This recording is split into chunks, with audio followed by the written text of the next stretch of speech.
Colombia, con Laura Gil.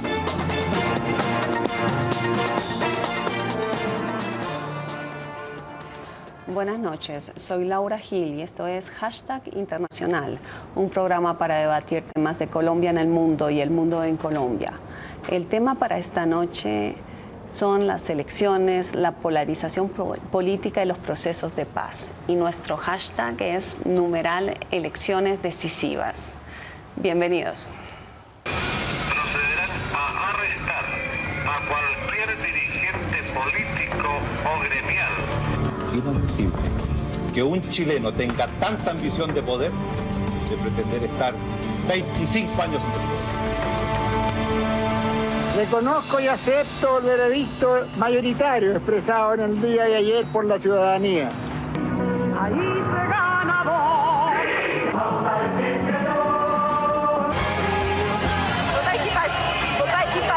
Nous n'avons pas d'autre choix que d'appeler à barrer la route de l'extrême droite et donc de tout faire pour battre Le Pen, l'homme qui propose la xénophobie comme seul horizon pour la France. Ils ne passeront pas.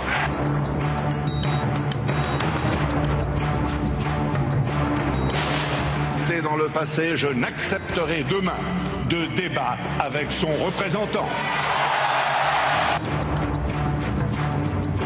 Une histoire scandaleuse. Elle montre que Chirac est aux abois et refuse le vrai débat de cette élection que vous attendiez. Ambiance que faut.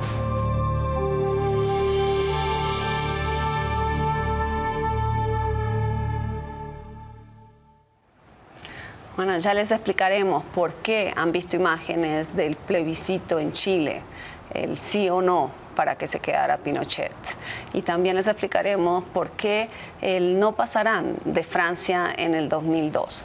Bueno, para hablar de todo esto, para hablar de elecciones en medio de procesos de paz, Frédéric Massé, profesor de la Universidad Externado de Colombia, director de su Centro de Investigaciones y Proyectos Especiales, Ricardo García, politólogo, profesor también del Externado de la Universidad Distrital, Fernando Suitanich, y esta vez lo dije bien, ¿verdad? Muy bien. Profesor de La Sabana, periodista, politólogo, Iván Orozco, especialista en justicia transicional, profesor de los Andes. Bienvenido a los cuatro para hablar aquí, poner un poco esta coyuntura nacional en clave internacional, que es lo que intentamos hacer desde Hashtag Internacional. Bueno, para arrancar el debate, le voy a pedir al productor que nos ponga un full de lo que sucedió hoy. Hemos tomado la decisión de votar masivamente el próximo 15 de junio por el presidente Santos, para que entre todos los colombianos constituyamos el más poderoso mandato por la paz, que sea capaz de derrotar a quienes quieren perpetuar la guerra, porque en ella han encontrado su forma de vivir, de excluir, de rentar y de dominar a las mayorías colombianas. Es un mandato por la paz, para impedir que Colombia retorne a los tiempos oscuros de las 6 millones de víctimas del desplazamiento forzado, los falsos positivos, las chuzadas masivas, la criminalización de las luchas sociales y la declaración de la oposición como guerrilleros vestidos de civil. Solo por la paz votamos por Santos.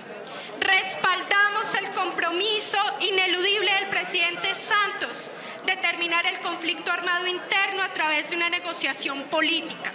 Negociación que ha venido avanzando con las FARC en los 3 puntos de la agenda que han sido tratados y que reclamamos se extienda al Ejército de Liberación Nacional en forma perentoria.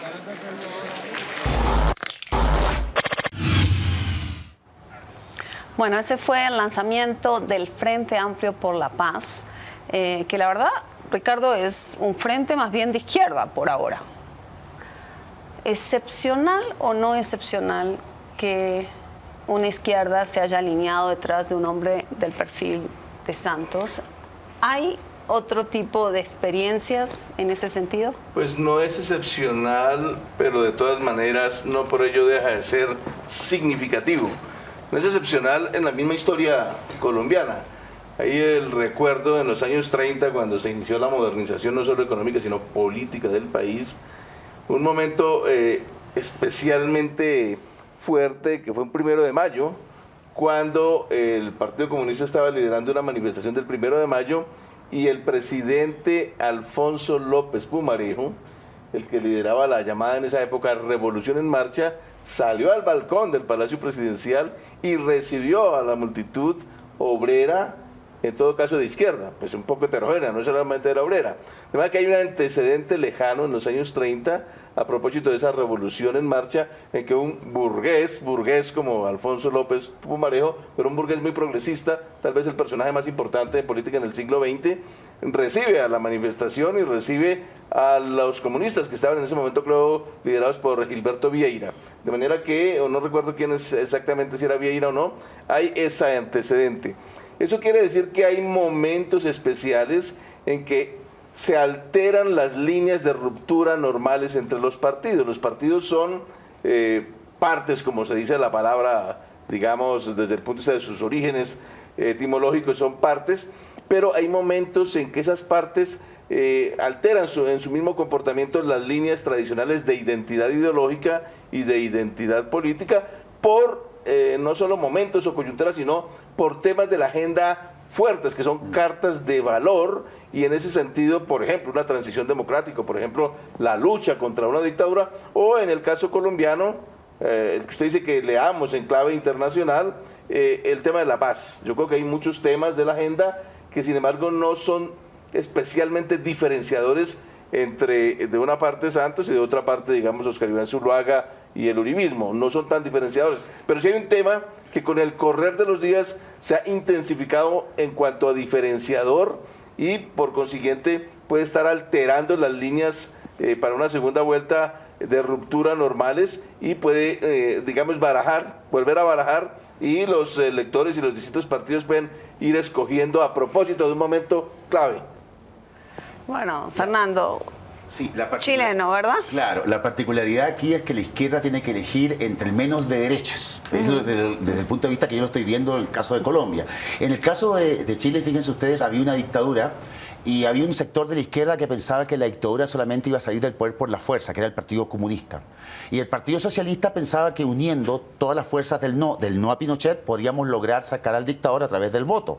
Hubo un gran consenso y se formó una concertación de partidos por la democracia, desde el Partido Nacional, no pinochetista, derecha, Democracia Cristiana, Partido Socialista y Partido Comunista. O sea, los comunistas votaron por Patricio Aylwin, que era el ala más derechista de la democracia cristiana. Incluso el voto decía, vote sin miedo, vote sin asco, vote por Aylwin.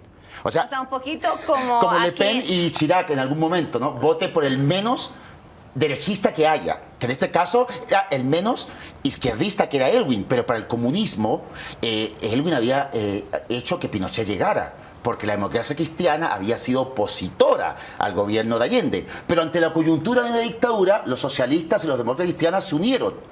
Era la única manera de vencer por mayoría a la dictadura y era la única manera de sacarla a través del voto. Entonces hubo que formar un gran consenso, la concentración de partidos por la democracia, que aún gobierna con Bachelet. O sea, estoy hablando del año 1988, estamos en el año 2014, y esa concertación, que ahora se llama Nueva Mayoría, sigue gobernando. Pero fue una coyuntura distinta. ¿Por qué? Porque había una dictadura y había un enemigo en común.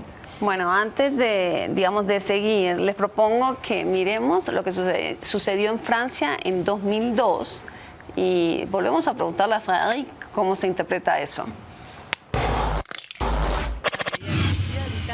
Los franceses en las elecciones de 2002 cerraron el paso a la ultraderecha, cuando Jean-Marie Le Pen pasó a la segunda vuelta de las presidenciales. Los partidos de centro-derecha se aglutinaron en un bloque único para apoyar a Jacques Chirac. Incluso este bloque de la izquierda pidió a su electorado que optaran por el voto útil.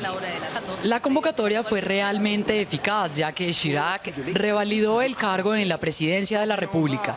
Con el 82.1% de los votos, votos frente al 17.94 de su rival.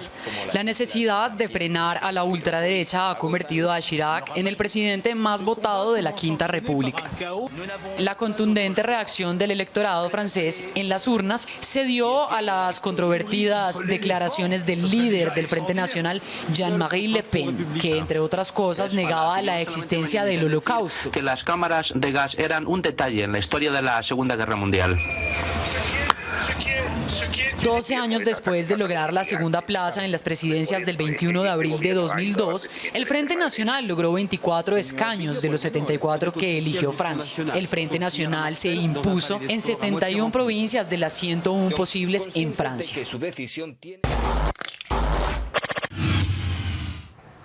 Fred, ¿el escenario francés tiene algo que ver con lo que está pasando acá?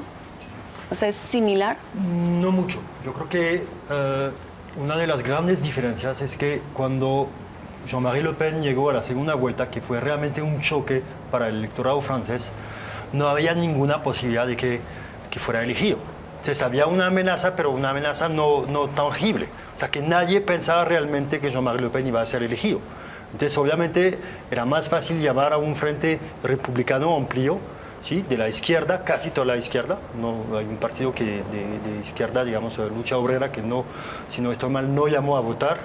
Pero digamos que fue una reacción frente a un choque, pero no fue a una reacción, digamos, de peligro, porque nadie realmente pensaba que Le Pen, con 17% de la votación en la primera vuelta, iba a ganar la segunda vuelta. Fue más un mensaje simbólico para rechazar la extrema derecha, pero no es, digamos, como en Chile, de lo que entendí, o como acá en Colombia, donde realmente en este momento no sabemos quién va a ganar.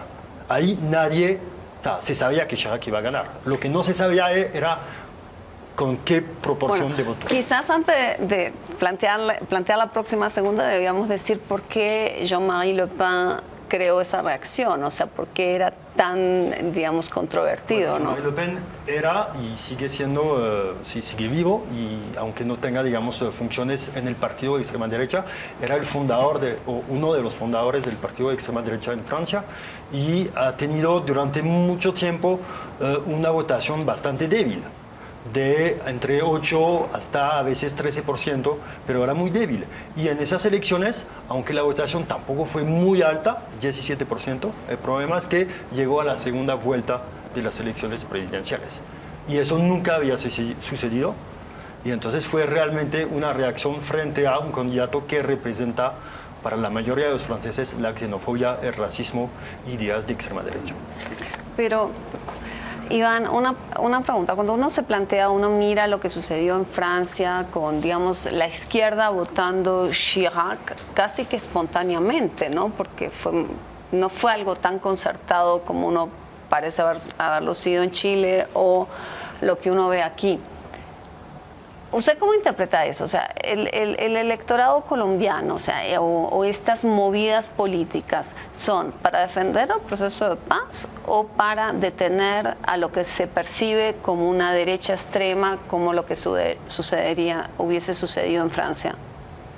Yo pensaría que en el caso colombiano de lo que se trata es de defender el proceso de paz contra una opción que es marcadamente guerrerista y que le está apostando a que la fórmula debe ser una victoria militar arrasadora, proyectada, entre otras cosas, a manera de justicia de vencedores, que distribuya de manera completamente asimétrica las responsabilidades históricas en el país, todo para mí, nada para usted, que concentre todas las culpas en el enemigo derrotado y que permita, mediante un envolvimiento, en mi opinión, espurio en la bandera de Colombia, en el Estado de Derecho y en los derechos humanos, a un vencedor que es altamente responsable de lo que ha sucedido. No digo el único, aquí las cargas están tremendamente distribuidas,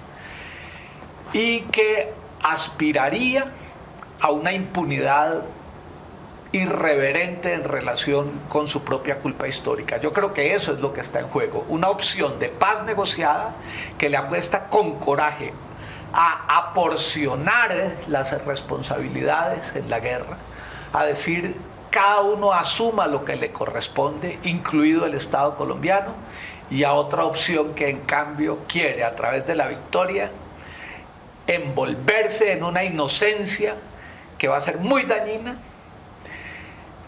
para el futuro del país y que nos va a dejar una narrativa heroica equivocada. No dejo de pensar por eso en Francia. Yo no soy experto, no sé hasta dónde se pueda llegar en la historia de Francia para explicar lo que estaba sucediendo con Le Pen, pero en mi ignorancia me digo, parte de la tragedia no radicará en el mito golista que no le permitió a Francia asumir su propia responsabilidad en serio frente al nacionalsocialismo, no entenderse como un pueblo racista y no quedar preparado con una conciencia crítica poderosa para que el día en que apareció una extrema derecha racista no se montara en el bus de esa derecha. Le temo a que en Colombia nos pueda suceder lo mismo si triunfa una versión como la que está proponiendo el modelo uribista a través de la figura de Zuluaga. Reivindicamos la inocencia absoluta del Estado, no aprendemos nada, no hay conciencia crítica a futuro y quedamos expuestos a repetir tragedias como la de Le Pen en Francia.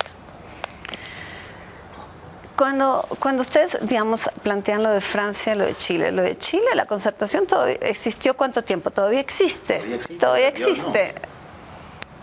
¿Cómo? O sea, el Partido Comunista, viendo que las reformas de Elwin, por presiones de las Fuerzas Armadas y la derecha, no eran tan drásticas como el Partido Comunista esperaba, se retiró la concertación. Entra nuevamente a esta nueva concertación de Bachelet en la actual campaña, en la campaña de Bachelet que la llevó al poder actualmente. Pero el Partido Comunista precisamente se retira de la concertación porque piensa que los cambios son muy tibios. El Partido Comunista hablaba de violación a los derechos humanos, cárcel y reestructurar el modelo económico de la dictadura. Obviamente Chile gobierna a la izquierda, pero el modelo económico de la dictadura de Pinochet sigue totalmente pleno, porque es el modelo que ha permitido que Chile tenga la economía que tiene. Lo mismo pasa aquí en Colombia. Es muy extraño para mí escuchar, apoyamos al presidente Santos como izquierda, pero no el modelo económico, solamente la paz. Bueno, pero eso es muy extraño. Pero exactamente, mi pregunta es lo de, digamos, el voto por Le Pen fue un voto en contra. O sea, no fue a favor de Chirac, fue en contra de Le Pen. Claro. Pero lo interesante también es mirar que, digamos, en los 10 años anteriores, sí, hubo un crecimiento progresivo del Frente Nacional. Frente Nacional en Francia es la extrema derecha, ¿no? Para no confundir con el Frente Nacional acá en Colombia. Y o sea, hay muchos estudios, pero que muestran que básicamente el declive del Partido Comunista, hay mucho electorado comunista en barrios populares. Hubo una transferencia de los votos del Partido Comunista al partido de extrema derecha, que era un partido populista y de alguna manera un poco populista como el Partido Comunista. O sea, es una cosa muy rara. Muchos de los electores comunistas en zonas tradicionales comunistas votaron por Le Pen por varias razones que tienen que ver con la inmigración, que tienen que ver con el desempleo, con la crisis económica, etc. Pero ahí hay muchos estudios que lo muestran y que lo explican de cierta manera. O sea, no es exactamente vasos comunicantes, pero hay una relación, una correlación bastante evidente. Hay un fantasma, hay un elemento fantasmal dentro de ese crecimiento del Frente Nacional de la extrema derecha en Francia frente a la amenaza entre comillas digo, a la amenaza fantasmal, que es el inmigrante. Le Pen hablaba de la invasión sobre Francia, o sea, la invasión es la invasión de un fantasma, que es por otra parte el inmigrante. Los inmigrantes vienen como langostas y van a asfixiar a la nacionalidad y a la identidad francesa. Entonces se trabaja mucho sobre el fantasma. Yo leí estudios en Francia en el sentido de personas que hablaban pésimo contra los inmigrantes, pero sin conocerlos directamente, solo como la sombra que está en el barrio vecino y el peligro que representaban sin nunca haber tenido una experiencia negativa con ellos. Entonces quiero compararlo con el caso colombiano. A mí me parece que el fenómeno de la propuesta de que hablaba Iván uribista, o ese proyecto, digámoslo así, en buena parte trabaja sobre el miedo de un fantasma. Ese fantasma, pues claro que allá existía el inmigrante realmente, aquí existe realmente, que es las FARC. Es un fantasma que, en cuanto a fantasma, trasciende más allá de las FARC en concreto, que ha cometido muchos crímenes, trasciende y se convierte en algo mayor, en una amenaza desproporcionada, que no existe en la realidad como amenaza en los niveles en que la agencia de la propaganda, digamos. Entonces, al decir que se está conciliando con ese enemigo que nos amenaza, se está trabajando sobre todo a propósito o con base en el miedo que surge, en el miedo colectivo que surge de ese fantasma que se erige como enemigo, de manera que es similar en ese caso el crecimiento que ha tenido toda esta subcultura, digamos, del enemigo en Colombia. Pero ese fantasma, fíjate, tú hace que se junten el agua y el aceite. En el caso específico de Chile, una vez que se vence la dictadura, estaban demócratas, cristianos y comunistas. Aquí estaríamos el polo y los conservadores que apoyan a Santos. Partidos que en la normalidad no tendrían ningún punto de aproximación. En el caso de la dictadura en Chile, se juntó el Partido Comunista y la democracia cristiana. Cuando ya echamos al dictador, ¿qué pasó? Los temas valóricos. O sea, esa reunión por el hecho de sacar el fantasma de Pinochet, ¿qué significó después? Ingobernabilidad total, porque no se pudo tocar temas valóricos, porque la democracia cristiana decía que no y el Partido Comunista decía que sí. Por ejemplo, aborto, matrimonio entre homosexuales. O sea, esas agrupaciones coyunturales a la larga tampoco terminan gobernando. Nos tenemos que ir a una primera pausa, pero antes, Frédéric, ¿el voto en blanco se planteó cuando la opción era Chirac y Le Pen? La verdad ¿La izquierda pensó en el voto en blanco? O sea, el tema del voto en blanco, que es tan importante aquí, ¿se planteó ya? Sí, si no estoy mal, un partido de izquierda, digamos, radical, la Lucha Obrera, ya llamó a votar en blanco, o no se pronunció, ya tengo la equivocación, pero digamos que el voto en blanco en Francia nunca tuvo los niveles que ha tenido en Colombia. Por razones pues varias y no soy experto en cosas electorales, ¿no? Pero bueno, digamos que no fue realmente un punto o un tema de debate entre, o sea, no se pensaba, es votar en contra de Le Pen. Sabíamos que no iba a ganar, entonces simbólicamente hay que mostrar el rechazo. Si uno vota en blanco, no muestra el rechazo. Una pequeña referencia, es que ya se hace sobre todo es con un referente, y es los valores republicanos. O sea, no cabe otro motivo, sino que se legitima votar por uno distinto, por Chirac, que era conservador, el socialista, el comunista, dice votamos por Chirac. Entonces, el punto de diferenciación, o el punto más bien que motiva y legitima eso, es el valor republicano. O sea, este es un conservador, pero es republicano. El otro es un conservador, pero no es republicano, porque no tiene los valores republicanos. Esa es como la forma en que se legitiman los votos. Bueno, nos vamos y ya volvemos con más de numeral Elecciones Decisivas.